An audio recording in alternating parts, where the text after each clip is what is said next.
Hi guys, welcome back. So today I'm going to talk a bit about biochar and how we use it in the garden and how we inoculate it and charge it and process it and get it ready to go into the soil.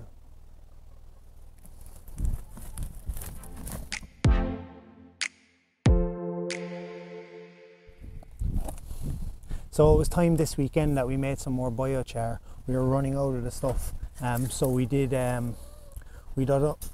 another burn from some old timber we had here as well, and from what wasn't suitable we also burned in another barrel to make potash, and we're going to use that as a fertilizer as well and add it into the system. So we're going to talk a bit today about what we do with the biochar once we create it. I have another video on how I use this to make biochar. I'll put the link in the description, so if you haven't seen that one, check that one out before this one, and it'll just tell you how to get to this point before you get a chance to inoculate it. So once you finish this burn, you're left with this, which isn't actually biochar yet. It's charcoal, so it's wood that has been devoid of any living matter, and it's completely carbonized. So it's dry and it has no nutrients or nothing like that inside it.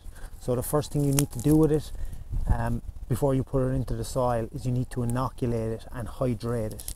If you don't do this and you put this stuff into the soil as it is, it will take water from your soil and it will lock up nutrients in this for a couple of years and before the nutrients are released. So it's much advised that you actually inoculate it first. So hydrating it isn't much of an issue, because when I quench this barrel, I fill it with water to quench what's in it. There's a drain hole here at the end, so I quench it and I'm left with this.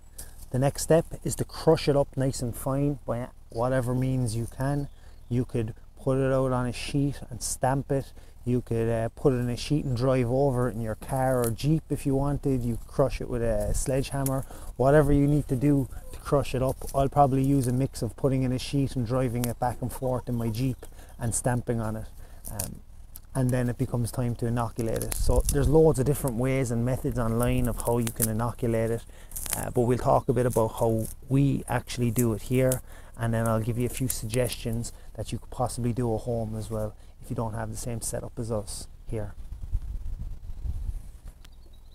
Right, so what we've been doing most recently with the biochar, and we find it's the method that works the best for us, and it's the easiest and it's completely passive, is we've been adding it into the hen house underneath the bedding here. So right underneath the bedding, when we put the bedding in, we put a layer of the charcoal in and it gets passively inoculated and charged inside the house. The hens sleep above here. The manure from the hens end up on the bedding here. It seeps down into the char, and when we clean out the house, we just go from back to front. Everything comes out onto the floor, and this is where our chicken composting system starts. Well, it actually starts here with adding in the biochar, but it moves around in the L, slowly getting incorporated into the piles, and it breaks down until it reaches the end, when then it's ready to go to be sieved and added into the garden. And within that compost is the biochar, charged and ready to go, full with bacteria and microbes that's going to be of great benefit to our garden. So it's nice and simple and completely passive. So if you don't have a chicken setup system, you can simply just add it to your compost. Add a shovel of this to each layer as you're making your compost. Alternatively as well, you could add it to your worm farm if you have a worm farm. And failing that, if you want really fast and simple way to charge it, I see people add a lot of different things, but one of the things probably most possible one of the things that is most easy to do is save up your urine and add it to a bath of urine. So soak it in urine, let that absorb into it, drain off the rest back into your compost system, and it should be ready to go straight into your soil. Unless that totally grosses you out. But that's another great way to add microbes and beneficial bacteria to your biochar to get it into the soil immediately.